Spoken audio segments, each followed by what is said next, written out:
नमस्कार विद्यार्थी मित्रांनो, आपण भारतासमोरील आव्हाने आणि त्यावरील उपाययोजना या राज्यशास्त्राच्या प्रकरणाबद्दलचा भाग बघत आहोत. मागच्या पहिल्या व्हिडिओमध्ये आपण एक समस्या बघितलेली आहे, बेकारी. आज आपण या व्हिडिओच्या माध्यमातून दुसरी समस्या बघणार आहोत, ती म्हणजे भ्रष्टाचार. तर जसं बेकारी ही आपल्या देशासमोर स्वातंत्र्यापासून ते आज तागायत न संपलेली समस्या आहे, तशी ही दुसरी समस्या ही पण स्वातंत्र्याबरोबरच आपल्या देशामध्ये सुरू झाली, जी आज तागायत खरं तर ही कमी झालेली नाही, उलट वाढलेली आपल्याला दिसते. आणि याची पाळंमुळं खरं तर ब्रिटिशांच्या कालखंडापासूनच आपल्याला दिसते, कारण लाच देऊन इंग्रजांनी अनेक कामं करून घेतलेली होती. त्यामुळे भ्रष्टाचाराची सगळी मुळं ही इंग्रजांनीच भारतात रोवलेली होती आणि ती आज मोठ्या प्रमाणावर फोफावलेली आपल्याला दिसतात. तर आपण बघू ही दुसरी समस्या, भ्रष्टाचार. तर आपल्या देशाची सगळ्यात मोठी डोकेदुखी आज जर कुठली ठरलेली असेल तर ती भ्रष्टाचार या समस्येला धरून. कारण तळागाळापासून ते वरच्या लेवलपर्यंत ही समस्या मोठ्या प्रमाणावर ऐरणीवर असलेली आपल्याला दिसते. तर आता भ्रष्टाचार कशाला म्हणायचं, तर जे काम पैसे देऊन किंवा लाच देऊन बेकायदेशीररित्या करून घेतलं जातं तर त्यालाच भ्रष्टाचार असं म्हणतात. म्हणजे जे काम सनदशील किंवा कायदेशीर मार्गानं सुद्धा होऊ शकतं, पण तेच काम करून घेण्यासाठी जिथे पैशाचा किंवा आर्थिक लालूच देण्याचा प्रयत्न केला जातो त्यालाच आपण भ्रष्टाचार असं म्हणतो. आता भ्रष्टाचारामुळे नेमकं काय साधलं जातं, तर अनेक गोष्टी साधल्या जातात. तर झटपट काम करून घेण्यासाठी भ्रष्टाचाराचा मार्ग स्वीकारला जातो. वैयक्तिक फायदा साधण्यासाठी या ठिकाणी भ्रष्टाचाराच्या मार्गाचा वापर केला जातो आणि हे सगळं चालतं ते आपल्या देशाच्या राज्यघटनेला अनुरूप निर्माण केलेले कायदे नियम हे धाब्यावर बसवून, म्हणजे त्याच्यातून फारकत घेऊन भ्रष्टाचार मोठ्या प्रमाणावर केला जातो. म्हणजे न होणारं काम अनैतिक मार्गानं करून घेतलं जातं आणि या ठिकाणी स्वतःचा फायदा करून घेतला जातो. त्यामुळे स्वतःचा फायदा करून घेण्यासाठी जे काम पैसे किंवा आर्थिक लाच देऊन करून घेतलं जातं त्यालाच आपण भ्रष्टाचार असं म्हणतो. तर हे काम बेकायदेशीर आहे. याचे परिणाम आपल्या देशामध्ये खूप मोठे आहेत. कारण भ्रष्टाचार हा काय फक्त याच्यामध्ये आर्थिक गोष्टींचाच उहापोह केला जातो किंवा त्याचा वापर केला जातो म्हणून काय फक्त आर्थिक गोष्टीशीच निगडीत भ्रष्टाचार आहे असं नाही, तर भ्रष्टाचाराचे परिणाम हे सामाजिक, आर्थिक आणि राजकीय अशा सगळ्याच व्यवस्थेवर दुष्परिणाम घडवून आणताना दिसतात. कारण बेकायदेशीर रित्या काम किंवा अनैतिक मार्गानं काम करून घेत असताना सामाजिकदृष्ट्या निर्माण झालेली समस्या किंवा जर सामाजिकदृष्ट्या एखाद्या व्यक्तीवर केला गेलेला अन्याय हा भ्रष्टाचाराच्या मार्गानं दुसऱ्यावर ढकलून दिला जातो आणि या ठिकाणी दोषी असलेला माणूस सुटतो. त्यामुळे सामाजिक व्यवस्थेवरतीही परिणाम करतो, आर्थिक गोष्टींवरतीही परिणाम करतो आणि राजकीय व्यवस्थेवर सुद्धा होताना दिसतो. कारण राज्यकारभार करत असताना सुद्धा मोठ्या प्रमाणावर भ्रष्टाचार केला जातो की ज्याच्या माध्यमातून मग अनेक अनैतिक कामं केली जातात. त्यामुळे भ्रष्टाचार हा आर्थिक गोष्टींबरोबरच सामाजिक आणि राजकीय व्यवस्थेवर सुद्धा मोठ्या प्रमाणावर परिणाम करताना आपल्याला दिसतो. आणि खरं तर भ्रष्टाचार याच्या बाबतीत जर आपण सरळ अर्थ काढायचा असेल तर भ्रष्टाचार हा एक समाजविरोधी किंवा आर्थिक सुव्यवस्थेविरोधी घटक आहे असं आपल्याला म्हणावं लागेल. आणि राजकारणासाठी तर तो अतिशय अपायकारक आहे. कारण आपण बघतो की ज्याच्या अंगी म्हणजे पात्रता नाही आहे, कुठलीच गुणवत्ता नाही आहे, क्षमता नाही आहे, अशी लोक आज राजकारणामध्ये येत आहेत आणि याच्या पाठीमागे जर कुठलं कारण असेल तर ते भ्रष्टाचारच असलेलं आपल्याला दिसतं. त्यामुळे ज्याच्याकडे क्षमता नाही आहे, गुणवत्ता नाही आहे, अशा लोकांना आज राजकारणामध्ये संधी मिळते आणि याच्याचमुळे आपल्या देशाची राज्यव्यवस्थासुद्धा मोठ्या प्रमाणावर मोडकळीला आलेली आहे. त्यामुळे नैतिकतेच्या दृष्टीने जर आपण विचार केला तर भ्रष्टाचार हा समाजविघातक कृत्य म्हणून आपल्याला ओळखावा लागेल की ज्याच्यामुळे दोषी व्यक्ती हा नामानिराळा राहतो आणि निर्दोष व्यक्तीच अन्याय सहन करताना आपल्याला दिसतो. त्यामुळे खूप मोठ्या प्रमाणावर अनैतिकतेच्या बाजूनं हा भाग आहे. तर इथे भ्रष्टाचाराची कारणं म्हणजे भ्रष्टाचार नेमका कोणत्या गोष्टींवर अवलंबून असतो अशा 3 गोष्टींचा संदर्भ या ठिकाणी दिलेला आहे. कारण आता ही तशी जर बघितली तर सर्व लोकांना किंवा सर्वांना तुम्हा सर्व विद्यार्थ्यांना सुद्धा भ्रष्टाचार म्हणजे काय याची कल्पना आहे आणि तो आपल्या देशामध्ये कसा चालतो. कारण टी व्हीवरती असेल किंवा न्यूजपेपरमध्ये असेल आपण या संदर्भात ऐकतो, वाचतो, बोलतो. त्यामुळे भ्रष्टाचार ही सगळ्यांना सर्वसमावेशक संकल्पना रुळलेली आहे. पण इथे काही वेगळ्या गोष्टी तुमच्यापर्यंत आणण्याचा प्रयत्न केलेला आहे. तर त्याच्यामध्ये अशा गोष्टी सांगितलेल्या आहेत की भ्रष्टाचार साधारण 3 गोष्टींवर अवलंबून असतो. आता याच्यामध्ये पहिली गोष्ट आहे की व्यक्तीची वैयक्तिक नीतिमूल्ये आणि विचार. म्हणजे भ्रष्टाचार कशावर अवलंबून असतो हे सांगताना पहिली गोष्ट सांगितलेली आहे की व्यक्तीची वैयक्तिक नीतिमूल्ये आणि विचार. म्हणजे माणूस नेमका कुठल्या विचाराचा आहे, त्याच्याजवळ कोणती नीतिमत्ता आहे याच्यावरून भ्रष्टाचाराची तत्व ठरतात. म्हणजे मला जर एखादं काम बेकायदेशीरित्या करून घ्यायचं असेल तर ते मग कुठल्या मार्गानं करायचं याचा विचार, त्याची नीतिमूल्य माणूस स्वतः ठरवतो आणि त्याच्यावरून मग भ्रष्टाचाराचं स्वरूप ठरविलं जातं. त्यामुळे भ्रष्टाचार वाढीला व्यक्तीचीच नीतिमूल्य किंवा त्याची विचारसरणीच ही कारणीभूत असलेली आपल्याला दिसते. त्यामुळे भ्रष्टाचाराचं जर आपल्याला निर्मूलन करायचं असेल तर त्याची सुरुवात ही स्वतःपासूनच आपल्याला करावी लागेल की मी भ्रष्टाचार करणार नाही, म्हणजे मी लाच देणार नाही आणि लाच घेणार नाही या तत्वानंच आपल्याला वागावं लागेल, राहावं लागेल. तरच आपण भ्रष्टाचाराचं निर्मूलन करू शकेन, अन्यथा नाही. त्यामुळे भ्रष्टाचार कशावर जर अवलंबून असेल तर व्यक्तीच्या नीतिमूल्यांवरती आणि त्याच्या विचारसरणीवर अवलंबून असतो, असं पहिलं तत्व सांगितलेलं आहे. दुसरं तत्व या ठिकाणी सांगितलेलं आहे की सामाजिक मूल्ये अथवा नीतिनियमांची जाणीव याच्यावर अवलंबून असतं. आता सामाजिक मूल्य आणि नीतिनियम हे नेमके कसे आहेत? म्हणजे ज्या ठिकाणी माणूस जीवन जगत असतो त्या समाजाची नेमकी मूल्य काय आहेत, नीतिनियम काय आहेत याची जाणीव त्या व्यक्तीला जर असेल तर त्या पद्धतीनं तो या भ्रष्टाचाराला अनुरूप किंवा विरोधक म्हणजे अनुकूल किंवा प्रतिकूल काम करत असतो. जर माणूस ज्या समाजामध्ये वावरत असतो, जगत असतो, त्या ठिकाणीची जर सामाजिक मूल्य भ्रष्टाचाराला जर अनुरूपच असतील तर माणूस या ठिकाणी काहीच करू शकत नाही, त्याच विचारसरणीला धरून तो काम करू शकेल. त्यामुळे सामाजिक मूल्य आणि नीतिनियम याची जाणीव नेहमी मानवाला असली पाहिजेत की मी ज्या समाजामध्ये वावरतो, मी ज्या समाजामध्ये राहतो त्या समाजाची सामाजिक मूल्य काय आहेत, नीतिनियम काय आहेत आणि त्यानुसार आपल्याला इथे वागावं लागेल. आणि आपल्या देशाच्या राज्यघटनेचा जर आपण विचार केला तर आपल्या भारतीय राज्यघटनेनं अतिशय चांगली सामाजिक मूल्य आणि नीतिनियम घालून दिलेले आहेत की जिथे भारतीय राज्यघटना असं कुठेच आपल्याला सांगत नाही की तुम्ही भ्रष्टाचार करा किंवा भ्रष्टाचार वाढीला तुम्ही सहाय्यक ठरा. त्यामुळे भारतीय राज्यघटनेनं आपल्याला चांगली सामाजिक मूल्य नीतिनियम घालून दिलेले आहेत. तर आणि त्या नीतिनियमांची जाणीव जर आपल्याला असेल तर आपण भ्रष्टाचाराचं निर्मूलन करू शकेन किंवा भ्रष्टाचार वाढीला सहाय्यक ठरू शकणार नाही. त्यामुळे प्रत्येक मानवाला सामाजिक मूल्य आणि नीतिनियमांची जाणीव असली पाहिजे. त्यामुळे ही जाणीव कितपत आहे त्याच्यावर भ्रष्टाचार अवलंबून असलेला दिसतो. आणि तिसरी गोष्ट आहे सरकारी व्यवहारामध्ये लाचखोरी, वशिलेबाजी आणि जातीयता या गोष्टी भ्रष्टाचार वाढीला सहाय्यक ठरतात. कारण बऱ्याच अंशी प्रत्येक गोष्टी सरकाराशी निगडीत असते आणि आपल्याला मानवी समाजामध्ये जीवन जगत असताना या ना त्या कारणाने सरकारी गोष्टींशी संलग्न राहावं लागतं. म्हणजे आपण साधं ज्या घरामध्ये राहतो त्या घराचाच जरी आपण संदर्भ घेतला तर आपणच घर बांधणार आहोत, आपल्या घरासाठी आपणच पैसे खर्च करणार आहोत. पण ते घर बांधावं की बांधू नये यासाठी आपल्याला महानगरपालिकेची परमिशन घ्यावी लागते.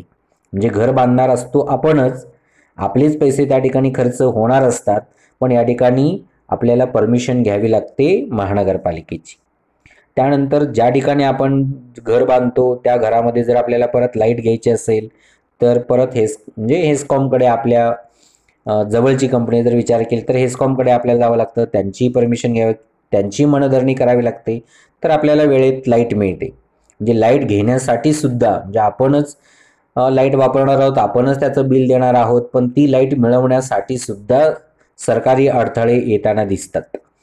ज्या घराचे आपण मालक असतो त्या घरामध्ये आपल्याला घरपट्टी पाणीपट्टी ही भरावी लागते. जे घराचे मालक जरी आपण असलो तरी या ठिकाणी बरेच नियम आपल्याला सरकारी पाळावे लागतात. आणि जर आपण घरपट्टी पाणीपट्टी जर भरली नाही तर तिथेही आपली अडवणूक होते, आपल्याला त्रास होतो. त्यामुळे आपण साध्या आपल्या राहत्या घराचा जरी विचार केला तर या ना त्या कारणाने आपण सरकारशी जोडले जातो. त्यामुळे अनेक गोष्टींसाठी आपल्याला सरकारच्या दरबारात जावं लागतं आणि तिथून आपल्याला आपल्या कामाशी निगडीत असलेली कागदपत्र घ्यावी लागतात, ती मिळवावी लागतात. आणि हे सगळं करत असताना मात्र त्या ठिकाणी लाचखोरी, वशिलेबाजी, बऱ्याच अंशी जातीयतेचाही तिथे संदर्भ होतो आणि तिथे भ्रष्टाचार फोफावला जातो. तर अशा या 3 गोष्टी आहेत की जिथे मोठ्या प्रमाणावरती भ्रष्टाचार अवलंबून असलेला आपल्याला दिसतो. पण असं नाही की या 3 गोष्टींवरतीच भ्रष्टाचार अवलंबून आहे. तर याच्याबरोबर अशा अनेक गोष्टी आहेत की ज्याला आपण भ्रष्टाचाराची रूपं असं आपण म्हणू शकेन. आज आपण मोठ्या प्रमाणावर ऐकतो, वाचतो की भारतात इन्कम टॅक्स चुकवणारे अनेक लोक आहेत आणि हा इन्कम टॅक्स चुकवण्यासाठी पळवाटा शोधतात.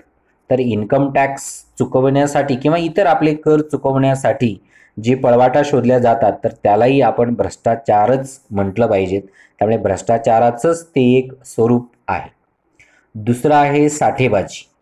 म्हणजे याच्यामध्ये मोठ्या प्रमाणावर जीवनावश्यक वस्तूंचीच साठेबाजी केली जाते, ज्याच्यामध्ये बाजाराचा एक नियम आहे. म्हणजे मागणीनुसार जर वस्तूचा पुरवठा झाला तर वस्तूची किंमत वाढत नाही, आहे त्या पद्धतीनं वस्तूची किंमत राहते.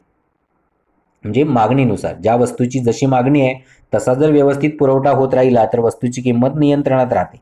पण समजा वस्तूची मागणी मोठ्या प्रमाणावर वाढलेली आहे आणि वस्तूचा जर पुरवठाच होत नसेल तर वस्तूची किंमत आपोआप वाढते. म्हणजे मागणी वाढली आणि पुरवठा जर कमी झाला तर अर्थशास्त्राचा नियम सांगतो की इथे वस्तूची किंमत आपोआप वाढते आणि बऱ्याच वेळा मग कृत्रिमरित्या पुरवठा थांबविला जातो.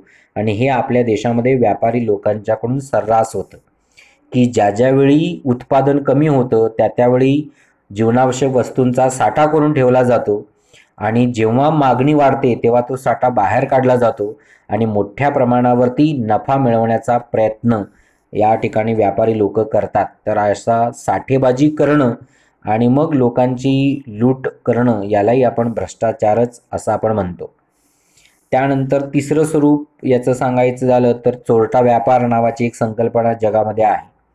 त्याला आपण 2 नंबरचा व्यवसाय असं म्हणतो, स्मगलिंग. तर हा सुद्धा भ्रष्टाचाराचंच एक रूप आहे, कारण स्मगलिंग करताना सुद्धा सगळ्या शासकीय यंत्रणेला हाताशी धरून कामं केली जातात. त्यामुळे इथेही मोठ्या प्रमाणावर भ्रष्टाचार केला जातो. आता तुम्ही कोरोनाच्या ठिकाणी जर बघितलं असेल तर आपले रक्षक पोलीस मोठ्या प्रमाणावरती काम करत होते. पण महाराष्ट्रात एका ठिकाणी अशी घटना घडली की एका पोलिसानं चोरांशी संगनमत साधलं आणि एक सोन्याचं दुकान लुटलं की साधारण तिथे 3 ते 4 कोटी रुपयांचा माल त्या पोलिसानं चोरांकरवी चोरला आणि तो मग सापडला. पण इथे आपण बघतो की असं जिथे स्मगलिंग केलं जातं तिथे थोडंसं शासकीय यंत्रणेचा सहकार्य असेल तर ते मोठ्या प्रमाणावरती साध्य होतं. त्यामुळे चोरटा व्यापार आपल्या देशामध्ये जो केला जातो तो शासकीय यंत्रणेशी संलग्न राहून केला जातो. त्यामुळे तोही भ्रष्टाचाराचं रूपच म्हणून आपल्या देशामध्ये ओळखलं जातं. त्यानंतर अफरातफर किंवा आर्थिक घोटाळा. तर हा बऱ्याच वेळा आर्थिक संस्थांमध्ये मोठ्या प्रमाणावर होतो की जिथे पैशाचे व्यवहार, देवघेवीचे व्यवहार चालतात तर तिथे मोठ्या प्रमाणावर आर्थिक अफरातफर केली जाते.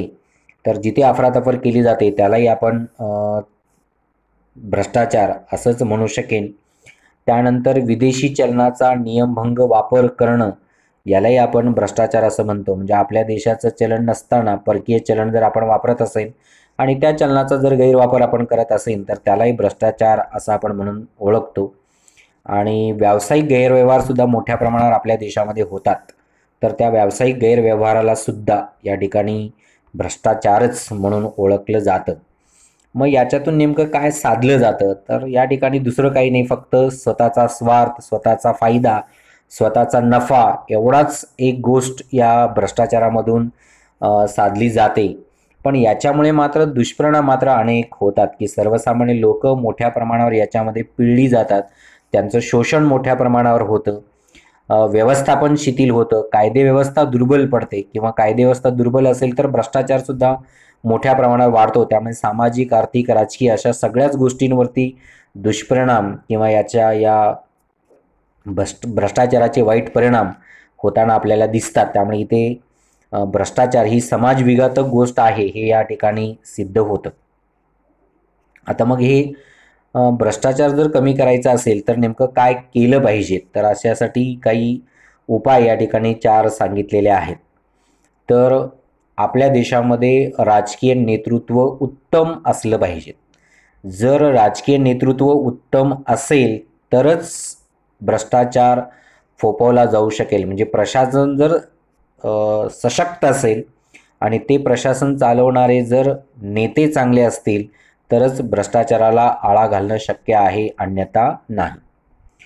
दुसरा उपाय सांगितलेला आहे कार्यक्षम अधिकारी वर्ग. म्हणजे आपल्या देशामध्ये प्रशासन सांभाळणारे जे काही अधिकारी आहेत, मग जिल्हाधिकारी असेल, तहसीलदार असेल, आपल्या ग्रामपंचायतीमध्ये असलेला सेक्रेटरी असेल, तलाठी असेल, यासारखे सगळेच जेवढे काही सरकारी पातळीवरती काम करणारे सरकारी अधिकारी आहेत, ते IAS, IPS हे सगळेच त्याच्यामध्ये आले.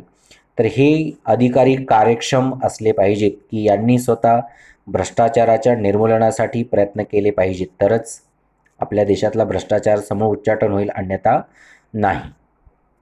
तिसरी गोष्ट आहे राजकीयदृष्ट्या परिपक्व असलेले नागरिक. म्हणजे आपल्या देशाची राज्यघटना नेमकी काय आहे आणि त्या राज्यघटनेला अनुसरून नागरिकांना काय हक्क आणि कर्तव्य दिलेले आहेत, तर याची जाणीव प्रत्येक नागरिकाला असली पाहिजेत. आणि जर याची जाणीव प्रत्येकाला असेल तर मग तो आपलं स्वतःचं काम करून घेताना घटनेला धरून, नियमाला धरून तो करत राहील आणि मग आपोआप भ्रष्टाचार थांबेल. त्यामुळे राजकीयदृष्ट्या जे नीतिनियम ठरवलेले आहेत ते प्रत्येक नागरिकाला समजले पाहिजेत, कळले पाहिजेत, ते जाणून घेण्याची क्षमता त्यांच्यामध्ये असली पाहिजे, तरच भ्रष्टाचाराचं निर्मूलन होऊ शकेल. त्यामुळे राजकीयदृष्ट्या परिपक्व असलेला नागरिक असला पाहिजे. त्यानंतर चौथी गोष्ट दिलेली आहे संवेदनशील नागरिक असला पाहिजे. म्हणजे समाजामध्ये काय घडतं, काय चुकीचं आहे, कोणता गैरमार्ग आहे, कुठे गैरव्यवहार चाललेले आहेत, तर त्याच्याकडे संवेदनशीलपणे आपण बघितलं पाहिजे. जर आपण अशा गोष्टींकडे कानाडोळा केला आणि त्याच्याकडे दुर्लक्ष केलं तर अशा गोष्टींना आपण खतपाणी घालण्यातलाच प्रकार आहे. त्यामुळे माणसानं समाजामध्ये जीवन जगत असताना थोडंसं संवेदनशील असलं पाहिजे. समाजामध्ये नेमकं काय घडतं, त्याच्याशी आपला किती संबंध येतो आणि त्या गोष्टीमध्ये आपण किती प्रमाणात इन्व्हॉल्व झालो पाहिजे, सहभागी झालो पाहिजे आणि अशा गैरव्यवहाराला आळा घालण्यासाठी आपण काय केलं पाहिजे, ही संवेदनशीलता मानवाजवळ असली पाहिजे. आणि जर संवेदनशीलता नसेल तर मात्र मग अशा गैरव्यवहारांना आपण कधीच नायनाट करू शकणार नाही. त्यामुळे संवेदनशील नागरिक असला पाहिजेत. याबरोबरच सरकारी पातळीवर काही उपाय सांगितलेले आहेत की ज्याच्यामध्ये प्रत्येक तालुक्याच्या आणि प्रत्येक जिल्ह्याच्या ठिकाणी लोकायुक्त कार्यालय असलं पाहिजेत आणि या लोकायुक्त कार्यालयामध्ये लोकायुक्त नेमला पाहिजेत, असा एक शासन दरबारी नियम सांगितलेला आहे. भ्रष्टाचार करणाऱ्यांवरती कडक शासन केलं पाहिजे. भ्रष्टाचार करणाऱ्यांना कठोर शिक्षा दिली पाहिजेत. अशाही गोष्टी या ठिकाणी म्हणजे भ्रष्टाचार करणाऱ्यांसाठी वेगळे कायदे केले जावेत आणि ते अतिशय कडक असावेत. त्याची अंमलबजावणी व्यवस्थितरित्या झाली पाहिजे की जेणेकरून त्यांना कठोरातली कठोर शिक्षा जर मिळाली तर जेणेकरून भ्रष्टाचार आपोआप थांबेल. आणि सगळ्याच सरकारी कार्यालयांमध्ये CCTV बसवावी असा एक उपाय या ठिकाणी सांगितलेला आहे की जेणेकरून मग CCTVच्या नजरेखाली या गोष्टी जर होत असतील तर त्या लक्षात येतील आणि आपण मग तक्रार करून त्याचं निर्मूलन करण्यासाठी प्रयत्न करू शकेन. त्यामुळे असा एक उपाय या ठिकाणी सांगितलेला आहे की सगळ्या सरकारी कार्यालयांमध्ये CCTV बसवली जावी आणि त्याच्या अनुषंगानं नियंत्रण ठेवलं जावं. तर असे काही उपाय या ठिकाणी सांगितलेले आहेत. पण गेल्या 100-150 वर्षापासून आपल्या देशामध्ये भ्रष्टाचार खरं तर चालू आहे. तो आज तागायत काय संपलेला नाही आहे, पण तो दिवसेंदिवस वाढताना आपल्याला दिसतो. त्यामुळे या ठिकाणी नागरिकांसाठी जे काही उपाय सांगितलेले आहेत तर तेच उपाय खऱ्या अर्थानं भ्रष्टाचार निर्मूलनासाठी सहाय्यक ठरतील. त्यामुळे नागरिकांनीच या ठिकाणी थोडंसं संवेदनशील, कार्यतत्पर किंवा राजकीयदृष्ट्या परिपक्व असलं पाहिजेत, तरच आपल्या देशातला भ्रष्टाचार पूर्णपणे नष्ट होईल, अन्यथा तो होणार नाही. तर अशा पद्धतीने या ठिकाणी आपण भ्रष्टाचार या दुसऱ्या समस्येविषयी या ठिकाणी जाणून घेण्याचा प्रयत्न केलेला आहे. पुढची समस्या आपण पुढच्या व्हिडिओच्या माध्यमातून समजावून घेऊ. धन्यवाद.